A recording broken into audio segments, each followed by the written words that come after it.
I'm Tom Snyder on The Late Late Show. My colleague and boss, David Letterman, opens up one-on-one, coming up later on the next Late Late Show.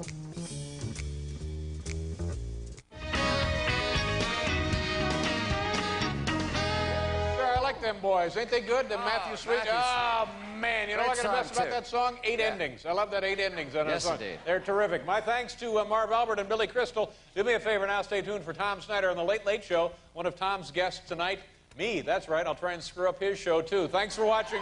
Good night, everybody. Kiss Me Now.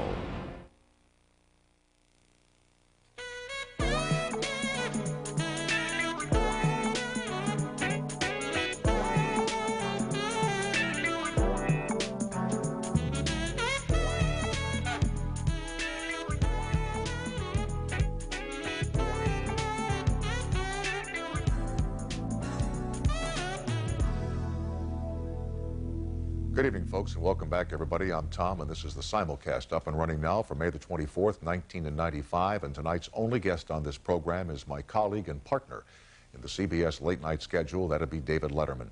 I have wanted to interview Dave ever since he began his programs on CBS back in August of 1993. Remember how hot that was? The press was covering it, and I was working at CNBC at the time, and we tried to put together some arrangement whereby Dave and I could just sit down and chat as broadcasters about mutual experiences. And finally, a year and a half later, tonight is the night. He's staying later at the Ed Sullivan Theater back in New York tonight for a conversation about his early years in broadcasting and his fiercely competitive time now as host of The Late Show, one of the great stars of CBS at 11:35 every night. The first time I met him on television was late in the run of The Tomorrow Show. He and other young comedians were booked to come on and talk about what made comedy and what made for being funny on stage in front of people. And among the guests were David Letterman and Billy Crystal, who were together tonight. So here from late in The Tomorrow Show, David Letterman and Billy Crystal. I started doing weather just as what they used to call Happy Talk came out of WABC in New York. And in the Midwest, it hadn't come around yet, and they didn't like it. I would, when a tropical storm became a hurricane, I would wish her well. And they didn't like that sort of thing, because later it would go on to destroy millions and millions of dollars of property. You know, you maybe have written, all of you, I think, have written for other people and maybe watched them, as Carson says, go down the tubes with a joke or a line. What is it when it happens to you? It is the worst feeling you can imagine.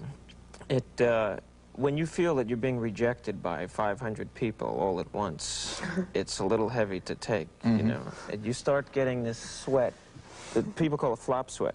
But it really happens. I mean, it starts back here and then works its way across your face, down the latissimus dorsi, into your thighs, and then into your ego, into your car, into home, into therapy. They didn't have sweat meetings back then. By the way, the toll-free line is not working tonight for technical reasons. Settle back, fire up the simultane, and watch Dave and Tom as they fly through the air.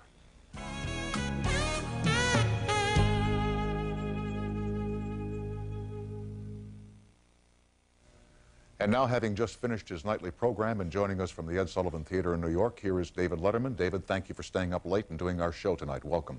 Thank you very much, Tom. Thank you for the invitation. Thank you for your courtesy, and thanks for every last little consideration. You're welcome. Now, you've just finished back there. Right. And have you assessed tonight's show? I'm told that you think about it after you've finished as to whether or not it could have been better, could have been stronger, could have been sharper. Have you gone through that process yet? Well, the problem with tonight's show, Tom, is I overslept and missed the whole damn thing. so I'm certain it was probably pretty good. I'm curious about one thing, and I know that you have a very close relationship with your staff there, a very warm family kind of atmosphere, and I recognize that and applaud that. And let me just ask you a question. Later, will the kids get together and do the crossword puzzle on your tie? It's a joke.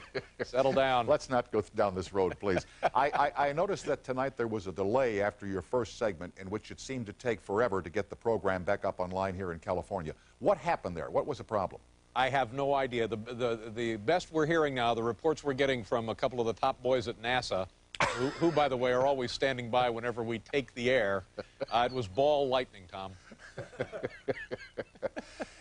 In your opening monologue tonight, you went back to the well insofar as Connie Chung and CBS. This is the third night, and yes. I've talked about that in a more serious vein, having worked with her on news assignments in the past. And I just wonder if, as an observer of Connie Chung, as someone who's had her on your program, you wonder about what happened in this instance. Yeah, I think so. I have no more insight into this than I do any other aspect of my life, professionally or personally. But the tack that we're taking on it is that Connie was screwed. Because it seems to be easy, it seems to be cheap, and it affords more comic possibilities. But I'll be the first to say, I have no idea. You know, I guess Dan caught her using his eyeliner. I think that's what it was. To be serious for a second, did you read the comments of the CBS News executives in the paper the other day? Eric Ober, the president of CBS News, who said, let's face it, it was our idea to put her on the news, and we made a mistake. Unfortunately, they get to stay in their offices, and she gets to go home.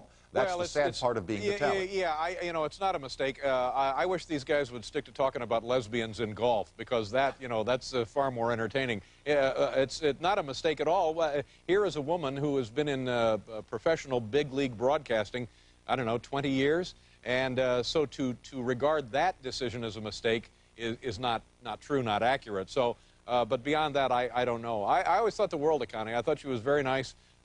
Very bright, and we're talking about her like she's passed away, which of course she is not, and I assume she'll just go on to co-host that awful show her husband does. Maury, they call it Maury, and people tune in. Yeah, right. I mean, did you ever think you would live long enough to see the day when people would tune in and watch a show called Maury? Well, did you ever think you would live long enough to see the day when people would tune in and watch most of what's on television these days? Well, myself included. I can't remove myself from that criticism. When did you first know that you wanted to be a broadcaster, that you wanted to be on the air? I got a call about 4 this afternoon. Oh, stop it.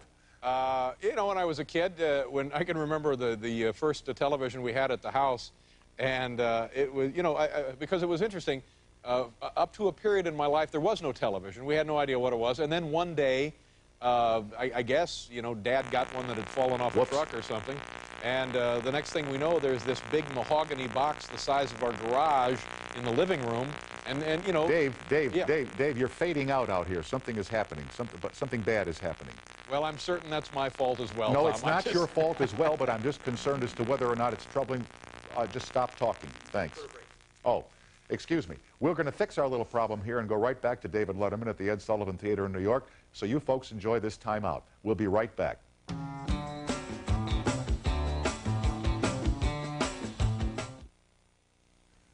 We're back with Dave from the Ed Sullivan Theater in New York, and technical problems happen from time to time, Dave, because pictures were not meant to fly through the air. Thank you for your patience back there. Now, you're saying all of a sudden one day this big thing the size of a garage appeared at your house. Yeah.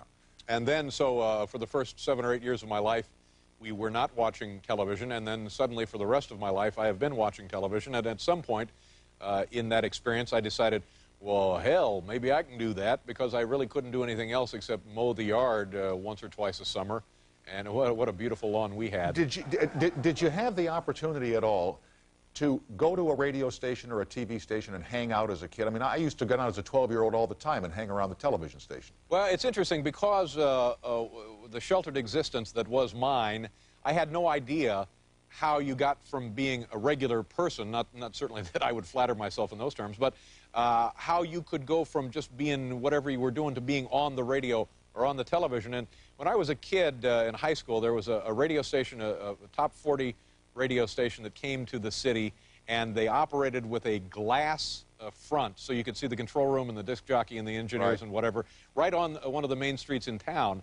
And so great fun for us would be to guzzle down a lot of discount warm beer on a Friday night, and then go just stand like idiots in front of the disc jockey's window and watch this guy.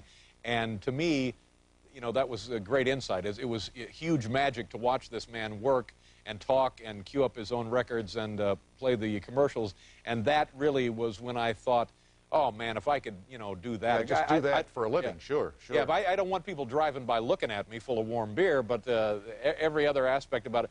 And it just, it was what he seemed to be doing. He was taking phone calls and queuing records and filling out a log and doing live commercials and playing audio tape commercials. I just thought, this guy is a magician. And, you know, later when you realize that most disc jockeys are derelicts, it takes a little of the edge off of it. But that was it for me, and I just thought, man, if I could do that. And I I spent some time in radio, not enough for my tastes, but geez, I just loved it. To me, that was very exciting, and it stayed with me for a long time. Yeah, when are you going to do the line about Willard Scott killed a kid? But Tom, now wait a minute. If you know anything about my career, you know that we discussed Willard Scott beating a cue card boy to death during the Macy's Thanksgiving Day Parade, and we always discuss that on the holiday itself, because there is no greater holiday story than the time Willard Scott went nuts on a Thanksgiving morning and beat a cue card kid to death during the parade. It happens to be true, by the way, and NBC and General Electric, the powerful broadcasting international corporate juggernaut that they are, were able to hush it up. You just can't stop yourself, can you? Well, you know, I mean, I'm serious. When you look at Willard, and God, I love Willard because he's a guy like yourself in that he is a broadcaster, born and bred. That's all he should have ever done, and he's very good at it. But you know, when you look at him, you can tell looking at this guy, look right into his eyes, he's nuts. So you're at what is the radio station there in Muncie, Indiana, at your college, WAR? Well, I worked at a couple of radio stations. I actually worked at 3 radio stations when I was in college. The commercial AM operation of the day was WERK, the Men at Work. Do you get it, Tom? Got it. The Men at Work. I worked there for a while, filling in for a friend of mine who worked there and actually got me the job. Then I worked at WBST, Ball State, and it was 10 watts of radiated power. And if you wanted to listen to that station, you had to come and sit in the parking lot. And then I worked at a place in, gosh, forgive me, I forget the name of the town. It was about 40 miles away. It was It's okay. It's okay. I'm thinking about your college radio station, but I've forgotten the call letters myself. You know, one time when I was working at this other station, a fraternity brother of mine would take me to work every day. I would ride on the back of his Triumph Bonneville motorcycle. And this was before helmets. Hell, this was before hats. We're going way back now. And he would take me on the back of this motorcycle at 95 miles an hour to get over to this little radio station. And one day, it was on a Saturday, and there was all kind of incoming programming from other sources, and some of it was on discs, some of it was on tape, and some of it was actually coming in from a network. And one day, in sliding back from the console after doing whatever I had to do, I unplugged everything. The AC cord had wrapped around my foot, and I just unplugged everything, the clock including, and I sat there for like an hour thinking, geez, I thought it was about time for lunch, but man, I guess not. And all sign of life at the radio station stopped for about an hour, of course, until the general manager rolled into the parking lot and beat the living hell out of me. Yeah. My first job, first day, I opened the door on the transmitter cabinet and threw the whole station off the air for 20 minutes. Yeah, they loved me.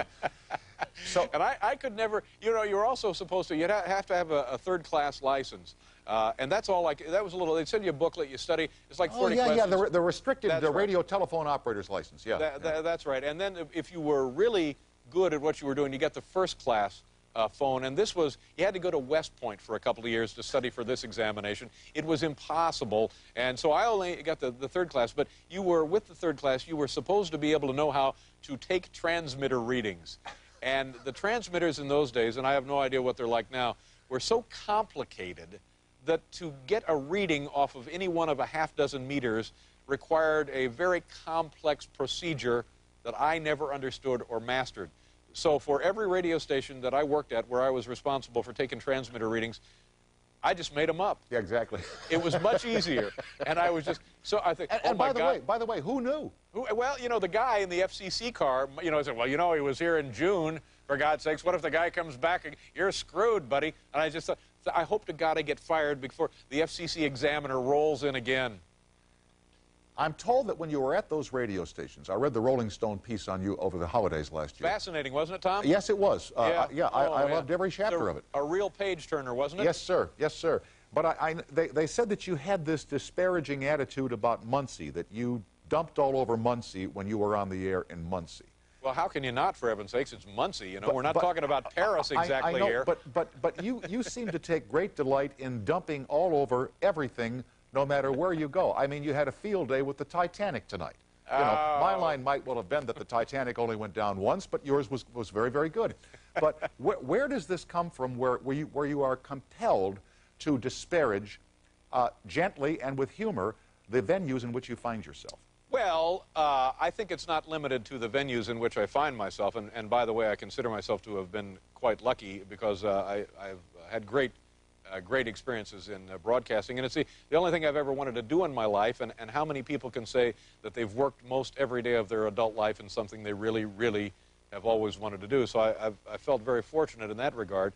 And as far as making fun of things, we think and we try to first and foremost demonstrate the willingness to make fun of ourselves. Myself, the furniture, the Ed Sullivan Theater, and it's just an extension of that. We think that a lot of times the stuff that you find to use as source material for comedy is just as good as making things up in your head. So I think that you describe it in terms that to me seem a bit severe when my perspective on it is a bit more generous. We'll certainly, I've made fun of my hair, I've made fun of my teeth, I've made fun of the way I look, I've made fun of my suits, but good Lord, Tom, in my entire life have I never seen anything like that tie you're wearing. Get out of here. Just get out of here. Hey, you paid for it, Dave. Yeah, that's pretty clever, isn't it? When you were a kid, did your parents want you to be an achiever? I mean, my mother and father were forever on me to make something out of myself and to study hard in school and work hard. Did you have that kind of ethic in your Middle Western upbringing? Well, I can remember, you know, when the folks would come by the reform school on Sundays, they said, Dave, good Lord, you've got to do something with this shamble of a life. Now, they were, my existence as a kid was just great. You know, I had a great time. I was holy hell on my poor mother and ran roughshod over the household. Well, she's certainly getting even. What exactly does that mean? So no, it was you know, it was great. I had a great time as a kid, and you know, I can't remember the question exactly. No, I just wondered if you were under pressure to excel as a student to make David. No, I was not. No, I was not a very good student because I just, you know, it's as a kid, of course, you like kids, you're distracted and you're bored and you're goofy, and you would, you know, rather be out throwing eggs at somebody's house than studying, you know, for your schoolwork.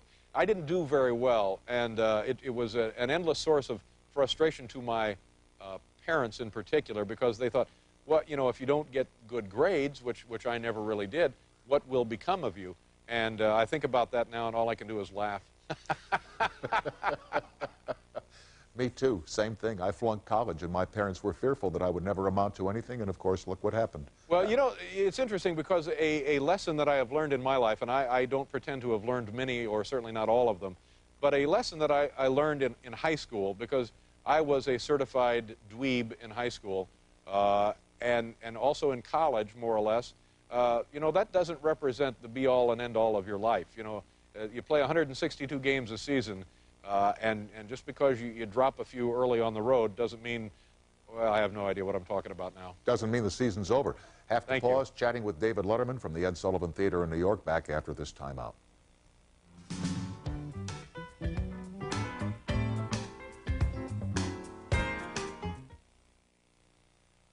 We are back with David Letterman. The man who runs the camera into which you look now, Dave Dorsett, and I worked at WLWA, your sister station at WLWI, Crossley in Indianapolis. What was the career potential at WLWI? Well, I started at WLWI. That was one of my problems. Well, mine too. Thank God they changed the call letters to something else. It was WLWI, Indianapolis, WLWD, I believe, Dayton, That's WLWC, right. Columbus, and the whole thing originates live from Channel 5, Cincinnati. WLW. Cincinnati, Ohio. WLW, of course, I had a great fondness for that because it was a flagship. It was the flagship of the Crossley and then later AVCO network. But WLW, the radio station, I think you know the details of this better than I. At one time, with a special experimental permit from the government, was allowed to broadcast at something like 500,000 watts. I believe that's right. And that's how it got to be known as the nation's station. And literally, that radio station in Cincinnati, Ohio, covered North America and maybe then some. And it was, in those days, like in many other large communities, a real center of broadcast activity. They did a lot of original broadcasting, both on radio and television, and certainly more than goes on these days. So for me, it was a real exciting connection. Crosley was okay. When Avco got to it, they were making flexible straws for the space program, and they spent more time worrying about that than they did broadcasting. And but what about the confinement in those days? As I recall, if you were an on-air talent at a local television station, you had three choices: news reader, sports reader, or weather reporter. You know, there were not talk shows. There was a movie hosting job occasionally, but you didn't get a chance to do the kinds of things that you and I like to do, which is chat with people or perform on television. Well, I wouldn't go so far as to say I enjoy chatting with people, Tom. But when I got the job, it was, and again, it was a great stroke of luck. I was in college. It was the summer between my sophomore and junior year, and the previous summer I had worked at a place, WTRE in Greensburg, Indiana, your Tree City station, because Greensburg at the time, and may still have, in the courthouse, they had like an oak tree growing out of the roof of the courthouse, and they're WTRE, your Tree City station. Tree City station, yeah. And then the following year, between my sophomore and junior year in college, a friend of mine by the name of Jerry Norris, a really nice kid and a guy that I was close with all through high school and college, his brother Dick Norris worked at this television station. We used to go down there and hang around, and he would show us the facility and so forth. And as kind of I think a lark, he set up an audition for me at the television station to audition for the part. You know, it was a summer replacement, vacation announcer. You would sit in the announce booth, you would do the weather, you would do everything that they used to use live talent for. Not flattering myself with that term. And miracle of miracles, I got this summertime job, and then so suddenly I had virtually almost gone from sacking groceries at the Atlas Market to being on television. And for me, it was a dream come true. And everything that you mentioned was afforded me. I had a chance to, I read some news, I was part of the little kid show, I got to do some weather, and it was just horrible at it, you know, but it was great experience. I mean, it was, as you know, once you've learned the 2 or 3 lessons you need to learn in broadcasting, doesn't make any difference whether it's Muncie, whether it's Milwaukee, whether it's Atlanta, Indianapolis, or the Ed Sullivan Theater. Yeah, once you have those, you know, that's all you need to know the rest of your life if you're going to stay in broadcasting. And it was a grand time for me. It was just, I don't know, I've had nothing but really fun jobs, and that was, I guess, maybe the first real solid taste of broadcasting, and I loved every minute of it. How much fun is the job you have now? When it goes well, it's great. It's endless fun. As you know, the exhilaration you get from participating in kind of overseeing a job well done by the 40 or 50 people that put together the endless details of a nightly show. When that goes well, regardless of your participation or whatever you've done not to screw it up, when that goes well, it's like anybody's job. A mason, when he puts up a lovely piece of brickwork, there's nothing more satisfying, nothing more exhilarating, and it's the best fun you can have. Are you happy more often than you're not happy with the piece of work you've done each? Are you happy with tonight's piece of work? Yeah, more or less. We had some problems tonight, and I didn't help things, but it turned out to be a pretty good show, again, largely through the efforts of others. Billy Crystal was our first guest, and he was very, very funny, and Marv Albert was on, and I get a big kick out of Marv. I have a lot of respect for him. Yeah, but Marv should give the scores and let you do the jokes. Well, now, let's not be harsh with Marv.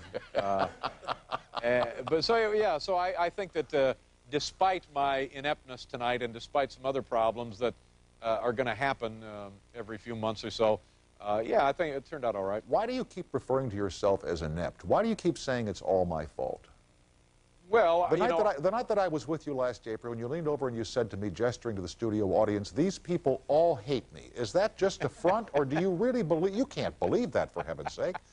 When you walk out of that theater every night and they applaud you, you know they don't hate you. Why do you say that? Tom, I hate to correct you, but I believe what I said to you when I whispered in your ear was, I know these people hate you.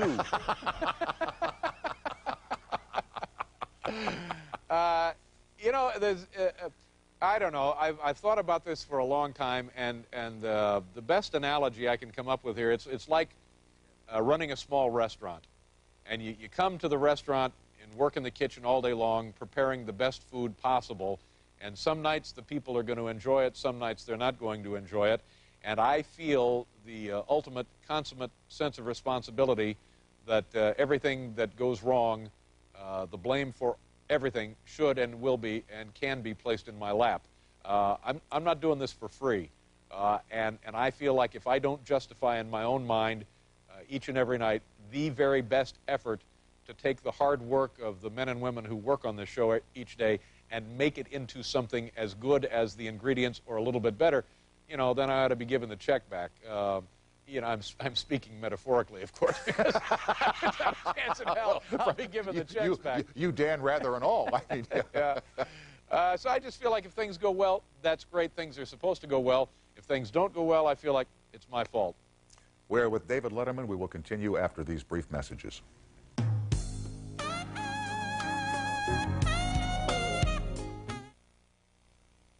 We're back with David Letterman.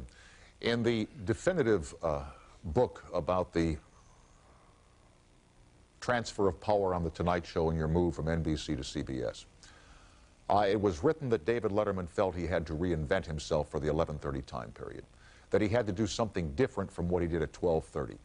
Did you consciously go through a process in which you said, here is how I'm going to be different, or did you just walk out and do what came naturally?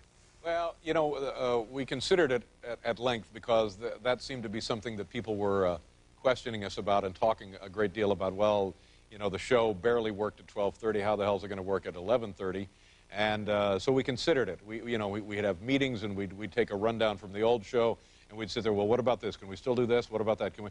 And pretty much, with the exception of some cosmetic changes, in tone and attitude, I think we're doing the same show. We were very fortunate in that the facility that we came to, the Ed Sullivan Theater, presented all manner of new opportunities and endless source material, things to explore and to exploit. So that helped a great deal, I think, in reinforcing the impression that we had done some reinventing. But the truth of it is, the only actual things that, when it came down to, we decided to change the kind of clothing that I wore, and which may be something, Tom, you want to think about. And we also... Don't start up with me on clothing or hair, pal. And we also increased the size of the band. Beyond that, there was not a great deal of forethought or conscious effort to make any changes. Let me ask you about the press that's written about The Late Show with David Letterman, which since August of 1993 has been phenomenal.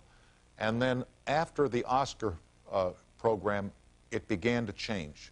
And it almost seemed as if the press was piling on David Letterman. And the press was writing stories that somehow Dave had lost the magic and that he wasn't as sharp or as good as he used to be. Well... what effect, if any, did that have upon your outlook or your attitude? Well, first of all, you're right. We've been very fortunate with this show, and most of my public life we've been very, very lucky. And I found what you described to be very interesting, because while it's clearly more fun to have really 100% nice things written about you day in and day out, you only learn things about yourself when there's some kind of trouble. And I never could bring myself to read the glowing reviews and positive things that people were saying, because I felt like, well, this means that the person writing this piece either really agrees with everything I'm doing or is just pretending to agree with everything I'm doing. Right. So when people write negative things about you, what you have to do, of course, is get beyond any kind of hurt feelings that might cause, and take a look at it, and that's the only way that I learn things about myself, only way I learn things about the job we're doing. So overall, I found it to be really very interesting. But how big a factor is it in my life? Not really. If somebody has something legitimate and honest and critical to say about the work that I'm doing, absolutely, I'm fine with that, because, of course, like most everybody drawing breath on this globe, I'm not infallible. So I guess the answer to your question is I found it very interesting, and I think in many, many ways very beneficial, because you're doing a nightly television show and we're a work in progress, and if we lose sight of something, you know, by all means it should be called to our attention. Again, going back to just looking at it in terms of the fiscal responsibility here, you know, we ought to be doing the best job we can, and if people can help us out by criticizing the show or me, I don't have a problem with that. I really think, and I guess anybody who's been alive for any length of time knows this, you only really learn things when there's trouble. And so it's been, from that standpoint, a really good experience for us. When you say you learn things when there's trouble, does that mean that there has been trouble? The trouble that you referenced regarding, you know, criticism in the press and so forth. Not reference to changes in staff on the Late Show, the departure of Hal Gurney? No, well, Hal Gurney has been with me since, I guess, 1980, 15 years, and I can't say enough good, wonderful things about this man. This is the guy that I always wanted to be. He's smart, he's funny, he's talented, he's a gentleman, he's experienced things in his life that I would not wish on others, and has come through always with grace and dignity and a sense of humor. So Hal's departure, we're going to miss Hal as a person and, of course, as a director. But as he told me when he talked about quitting, when we hired him on the morning show back in 1980, he had already retired then. So here's a guy who for me, had postponed his retirement for 15 years, and I'll never forget anything that Hal has ever done for us, and he's going to remain with the company, and we're very happy about that. But good Lord, I envy this man and what he and his life have ahead of him. Speaking of the company for which I work and which you run, Worldwide Pants, how much time do you devote to your duties as a television mogul in charge of the production not only of these two late-night programs at CBS, but a Bonnie Hunt sitcom which will run on CBS this fall, and other programs in development? You know, you almost wear two hats here, broadcaster and executive producer and mogul. How do you handle the mogul part? Dave Letterman, mogul. I think my mogul hat needs blocking. I have very little to do with it. I want to say something here that I guess is going to sound self-serving, but I feel like this is something that I've really felt for a long, long time. I couldn't, we're very lucky to be in a position to have a small production company, and I couldn't be more proud of you and your staff and the people that put that show on every day, because it's turned out great, and I'm very, very flattered and excited about that. I feel the same way with Bonnie Hunt and Rob Burnett with the work they've done on that show. We had another show called Emmett and Earl, which services are being held for that tomorrow. But, hey, Dave, some you win, some you lose. But the people behind that show, a guy named Adam Resnick, who's been with us for years and years, it did a terrific job, and I'm so proud of the efforts that all of these people have done. And Robert Morton was key among those for Emmett and Earl, and also very proud of. What did Morty mess that one up? No. Okay. He did a fine job. And I thought when I heard you say tonight, must kill Morty, that something. And also the work that our staff did last week when we were in London. To me, in an answer to your question, I have very little to do with all of this. I show up 2 or 3 times a week. You know, they sober me up and put me in a suit, and that's about it. And the rest of this is so gratifying because we have attracted and been able to maintain relationships with just wonderful people who have done and day in and day out a great job for us. So the answer to the question is I don't have much to do with it, but I certainly am proud of the benefits. If I could keep you for 5 more minutes, I would be even more in your debt. I have to do a fast break. Back with David Letterman from the Ed Sullivan Theater in New York after hours, after these messages.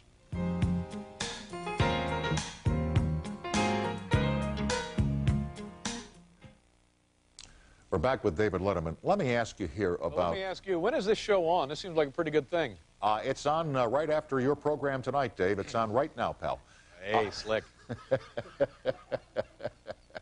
Tom, how is it? I know for a fact you're twice my age, and you look 100% better than I do. How does that happen? Makeup. How the hell does that happen? Makeup, lighting, and attitude, kid. Yeah. Yep. Where does the vodka figure into that? It doesn't. If it figured into it that much, I wouldn't look nearly this well, my friend. Let me ask you here about imitation in late-night television. Certainly, Johnny Carson probably borrowed elements of Jonathan Winters to do kind, old, lovable Aunt Blabby. Certainly, David Letterman has borrowed and updated things that Steve Allen did back in the early days of television. Steve Allen gave out salamis, David Letterman gives out canned hams. I noticed that The Tonight Show now has a host and a band leader who banter back and forth, who go out on location and do things together, and this has been written about in the press. And do you ever think, as you hear of these escapades on the part of your competition, Mr. Leno, that imitation is the sincerest form of thievery? No. Do you mind if people steal from you? First of all, first-hand experience, I don't know that to be true. So I can't comment directly about that. I can speak to our situation. If you cite something that I have done on this show or something on the old NBC show or something on the early morning show, I can show you the source material for that. So that just seems to be the nature of, and forgive me for using this phrase, the creative process. We try to take glimmers of ideas or full-blown ideas and change them. And usually what happens, as you know, in any endeavor like this, you start out by imitating something you know, and then you work that way, and through that process, you eventually achieve your own voice. And it's nothing mystical. I didn't mean to make it sound that way. How much of what you do on The Late Show would have been The Tonight Show starring David Letterman at NBC? This is the show. This Okay. would have been the show, Okay. without question. We always felt the big disappointment for me regarding not getting that job was that we felt like we had done a show for 10 years at NBC, and as a production unit, we were ready to go. Absolutely. We wanted to move to Burbank. That would have been great. You know, Johnny was gone, and that would have been huge pressure to follow Johnny. But we felt like we were, I don't know about a comparison to Carson. I don't know if anybody's up to that task, but we felt like we were up to the task and responsibility of producing a really nice, good show for 11:30. As you have well demonstrated now for coming up on 2 years, and you and your people, and I don't mean this for this to be self-serving because I work for your company, but you ought to be commended for this. Well, God bless you, Tom. Let me ask you here about what you think is the legacy, the continuing legacy, if in fact there is any of it left, for Johnny Carson's reinvention of late-night television, because you and Jay have taken it a totally different way from Carson's gentle art of conversation and mimicry. Yeah, I think that in some way that's too bad, because I watch shows like yours and other shows, but they're dwindling, and you realize how entertaining the simple form of reasonable conversation can be. And I realize that we probably just beat that notion to death. When we were in London, we had Peter O'Toole on Wednesday night. I saw him. And every now and then we'll have guests here on this show where you kind of get a sense of, yeah, this used to be the way it was, and my God, there was really nothing very wrong with this at all, was there?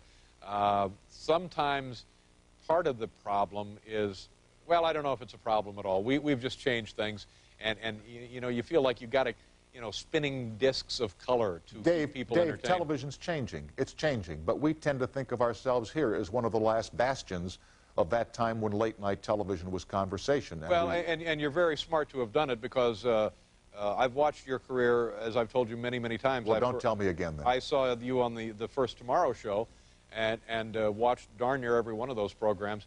And you're smart to continue doing what you're doing, because, like I say, it's the numbers are thinning, and so to see it done as gracefully and as artfully as you do it, it's very satisfying. Thank you. Why do you like to drive so fast?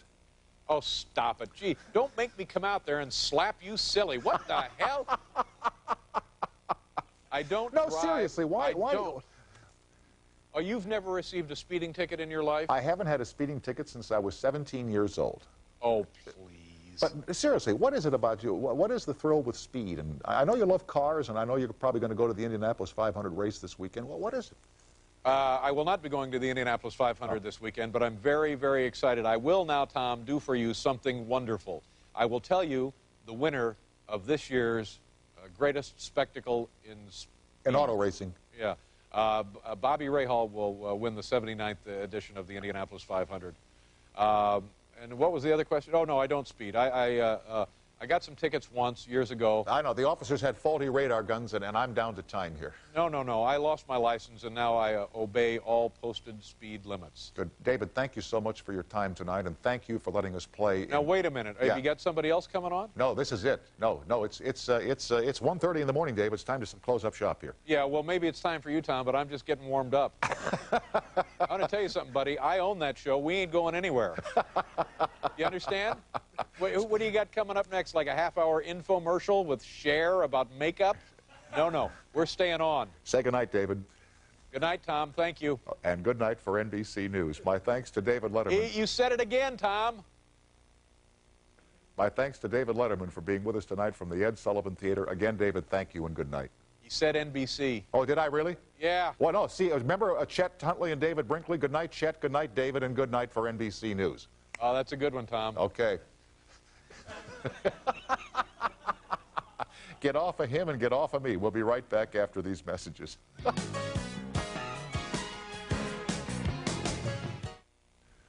Now stay with Elliot Forrest on the Late Late Radio Show at 1-800-890-9990. And my thanks to David Letterman for working extra hours tonight. Back tomorrow night, same time, same station. Thank you all for watching. Drive safely on the way home. And thanks for watching and listening, everybody.